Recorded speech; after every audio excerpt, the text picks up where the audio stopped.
नमस्कार प्रिय दर्शक बंधुरा किछुदिन आगे कलकाता हाईकोर्टेर विचारपति अमृता सिन्हा इडिर अफिसार एवं सीबीआई अफिसारदेर कार्यत तुलोधना करेছিলেন।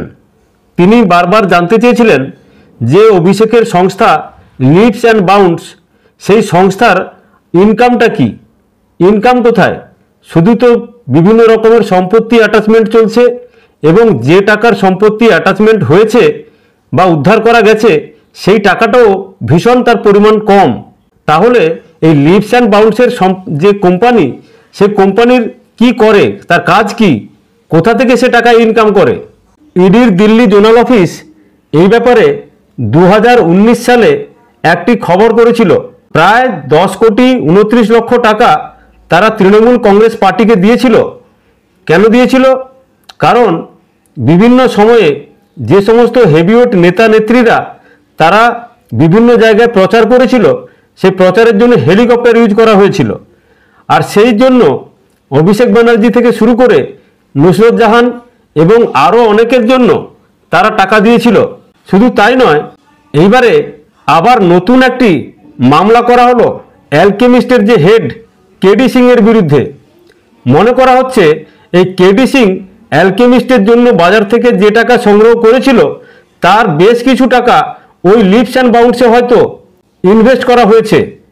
তাই তৃণমূল কংগ্রেসের প্রাক্তন সাংসদ কেডি সিং এর বিরুদ্ধে নতুন করে প্রতারণার মামলা করল সিবিআই। সিবিআই জানিয়েছে উত্তরপ্রদেশের ভাদোহিতে কেডি সিং বহু বিনিয়োগকারীর সঙ্গে প্রতারণা করেছেন। কেডি সিং ছাড়াও আরও 7 জনের বিরুদ্ধে মামলা দায়ের করা হয়েছে। ঘটনাচক্রে গোটা উত্তরপ্রদেশের মধ্যে এই ভাদোহি আসনটিতেই এবার লোকসভা ভোটে প্রার্থী দিয়েছিল তৃণমূল।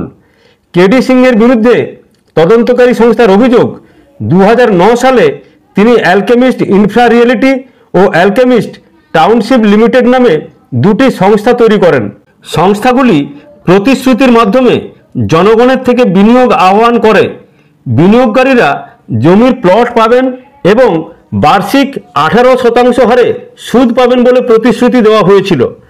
তবে হাজারখানেক বিনিয়োগকারীর অভিযোগ তারা জমি কিংবা বিনিয়োগের টাকায় সুদ কোনোটাই কিন্তু পাননি।